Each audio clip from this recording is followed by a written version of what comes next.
오늘 여러분과 나눌 이야기가 인생의 중요한 갈림길에서 고민하고 계신 분들에게 작은 위로와 성찰의 기회가 되기를 바랍니다. 저희의 이야기에 귀 기울여 주시는 여러분의 관심이 저희에게는 가장 큰 힘이 됩니다. 괜찮으시다면 구독과 좋아요로 저희의 여정에 동행해 주시면 감사하겠습니다. 저는 얼마 전 팀장에서 팀원으로 직책이 변경되었습니다. 그 한 문장이 제 어깨에 얼마나 무거운 짐으로 느껴졌는지 모릅니다. 그날 이후로 저는 명예퇴직이라는 단어를 진지하게 곱씹기 시작했습니다.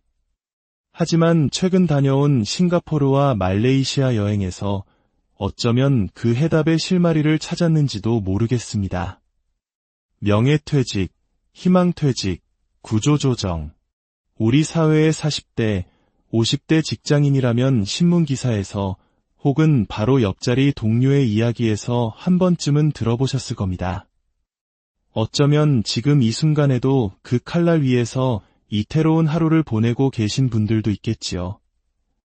이 불안감은 대한민국 직장인에게는 피할 수 없는 현실과도 같습니다. 물론 언론 보도처럼 모든 회사가 살얼음판을 걷는 것은 아닙니다. 견고한 노동법 덕분에 중견기업 이상에서는 직원을 쉽게 해고하지 못하고 정년까지 무사히 근무하는 분위기의 회사도 적지 않습니다.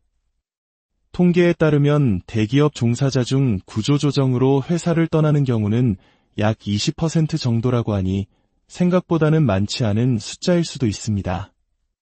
하지만 그렇다고 해서 안심할 수는 없습니다.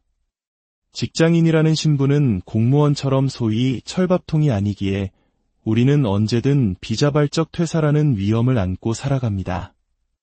특히 저처럼 50대 초반, 회사의 입장에서 고연봉 저효율 인력으로 분류될 수 있는 나이라면 그 불안은 더욱 선명한 형태로 다가옵니다. 팀장에서 팀원으로 내려온 뒤 제 머릿속에서는 내가 바로 이 시대 대기업 인사적체의 상징인가 하는 자조 섞인 질문이 떠나지 않았습니다. 씁쓸함과 불안을 넘어 깊은 공허함이 파도처럼 밀려왔습니다. 그래서 저는 회사를 떠나는 것을 진지하게 고민하기 시작했습니다. 사실 올해 초부터 제 머릿속을 가장 많이 차지했던 생각은 명예퇴직이었습니다.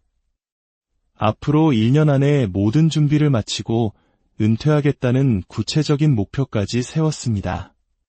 가장 큰 이유는 새 아이들의 교육 문제였습니다. 만약 제 직장 생활에 아무런 변화가 없었다면 굳이 이런 극단적인 선택을 생각하지 않았을지도 모릅니다. 하지만 제게 이런 일이 생기자 이 기회에 익숙한 동남아로 가서 새로운 삶을 시작해보자는 생각이 자연스럽게 싹텄습니다. 한국의 교육 현실을 생각해 보십시오. 아이들의 미래를 위해 엄청난 사교육비를 쏟아붓지만 결국 아이들이 배우는 것은 주입식, 암기식 교육입니다. 친구들과의 우정보다는 미친 경쟁 속에서 살아남는 법을 먼저 배우게 됩니다. 그 치열한 경쟁에 어떤 의미가 있다면 기꺼이 감수하겠습니다. 하지만 그 길의 끝에는 무엇이 있습니까?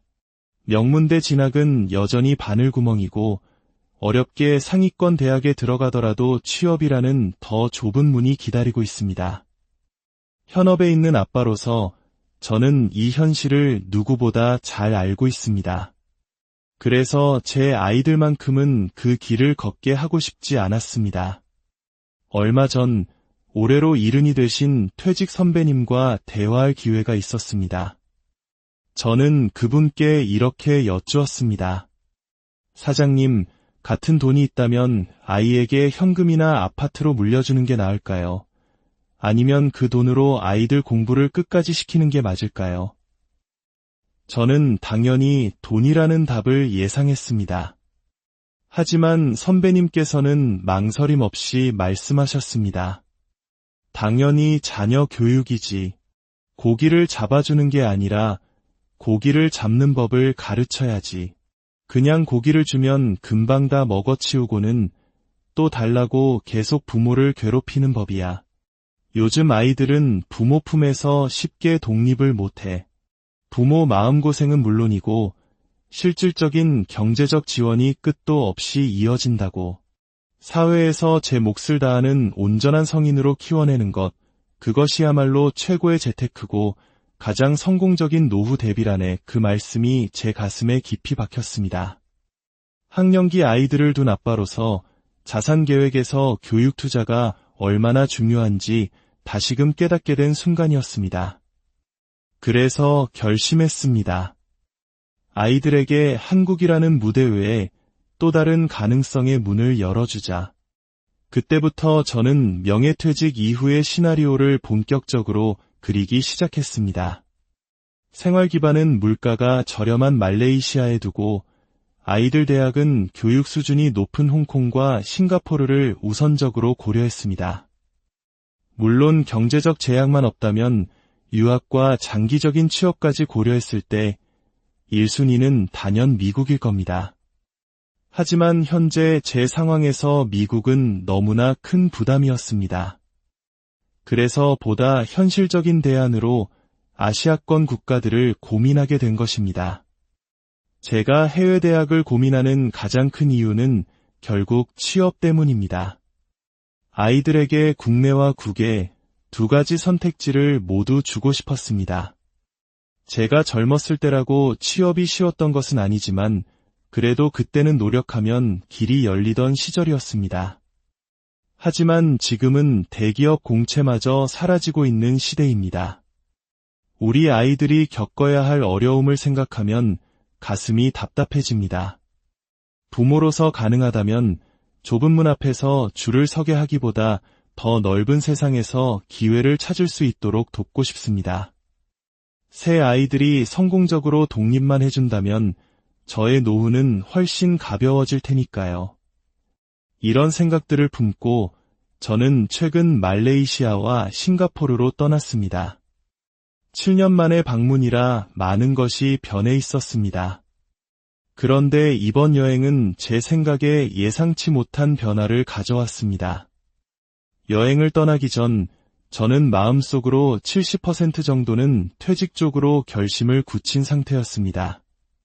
하지만 여행지에서 만난 사람들과의 대화, 그리고 낯선 곳에서 차분히 제 자신을 돌아보는 시간을 가지면서 제 생각은 조금씩 바뀌기 시작했습니다.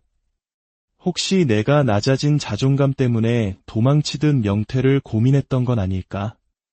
괜한 자존심의 퇴직을 인생 이막이라는 그럴듯한 이름으로 포장하고 미화했던 것은 아닐까? 이런 생각들이 불현듯 제 머리를 스쳤습니다. 여행 중에 만난 예전 현지 파트너들은 모두 더 나은 커리어를 쌓으며 멋지게 살고 있었습니다. 그들의 업그레이드된 삶이 부럽기도 했습니다. 싱가포르에서 근무하는 한국인 주재원 동료도 만났습니다. 그는 살인적인 물가에 혀를 내두르면서도 자녀 교육과 취업만큼은 어떻게든 싱가포르에서 해결하려고 애쓰고 있었습니다. 그들을 보며 깨달았습니다. 싱가포르든 말레이시아든 그곳에서의 삶도 결코 쉽지 않다는 것을. 현지인도 주재원도 모두 각자의 애환과 고민을 안고 살아가고 있었습니다. 결국 사람 사는 곳은 다 똑같구나 하는 생각이 들었습니다. 하지만 한 가지는 분명했습니다. 한국보다는 그 국가들이 젊은 세대에게 더 많은 기회를 줄 수 있다는 점이었습니다. 그 사실을 확인하자 내 아이들의 대학만큼은 이쪽에서 도전하게 하고 싶다는 생각은 한층 더 확고해졌습니다. 그리고 저는 제 자신을 돌아보게 되었습니다. 나름대로 은퇴 준비를 해왔다고 자부했고 1년만 더 준비하면 충분할 거라 생각했습니다. 하지만 돌이켜보니 그것은 설마 내가 무너지겠어 하는 근거 없는 자신감이었을지도 모릅니다. 이제는 막연한 희망이 아니라 구체적인 숫자와 냉정한 현실 위에서 판단해야 할 때라고 생각했습니다. 그래서 저는 퇴직을 위한 3가지 명확한 기준을 세웠습니다. 첫째, 지금 당장 수입이 끊겨도 생계에 무리가 없다는 확신. 즉, 최소 1년에서 3년치 생활비에 해당하는 현금을 보유하거나 현재 급여의 50% 이상을 대체할 수 있는 패시브 인컴이 마련되어 있어야 한다. 둘째, 퇴직 후 내가 어떤 일을 하며 수입을 창출할 수 있을지에 대한 구체적이고 현실적인 시나리오가 있어야 한다. 셋째, 그 시나리오를 실제로 실행할 수 있는 최소한의 기반, 예를 들어 관련 경험이나 자격증, 인적 네트워크, 초기 투자금 등이 준비되어 있어야 한다. 물론 이 불확실한 시대에 완벽한 준비란 존재하지 않을 겁니다. 때로는 먼저 행동하고 나중에 생각하는 용기가 필요할 때도 있겠지요. 하지만 제 나이와 상황에서는 무모한 도전이 되지 않도록 확실한 기준을 세우는 것이 더 중요하다고 판단했습니다. 지금이 아니면 안 된다는 조급함보다 지금은 아닐 수도 있다는 신중한 판단이 더 현명할 수 있다는 것을 이번 퇴직 고민을 통해 뼈저리게 느꼈습니다. 평생을 직장인으로 살아온 제가 과연 온전히 제 이름으로 모든 것을 결정하고 책임지는 자영업 마인드로 살아갈 수 있을까? 팀원으로 내려온 지금의 자리가 어쩌면 제게는 그 가능성을 시험해 볼 수 있는 최고의 무대라는 생각이 들었습니다. 한 사람의 실무자로서 동료들의 신뢰를 얻고 팀의 성과에 최대한 기여하는 것.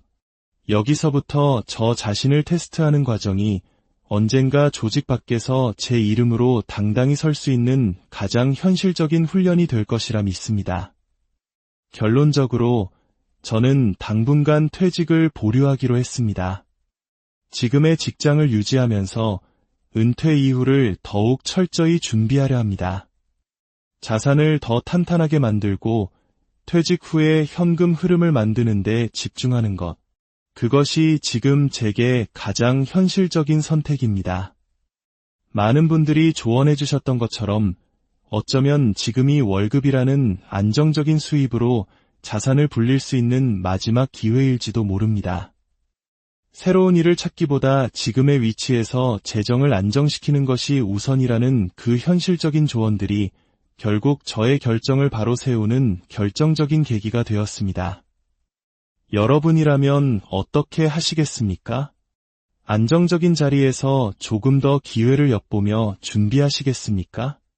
아니면 더 늦기 전에 과감하게 새로운 세상으로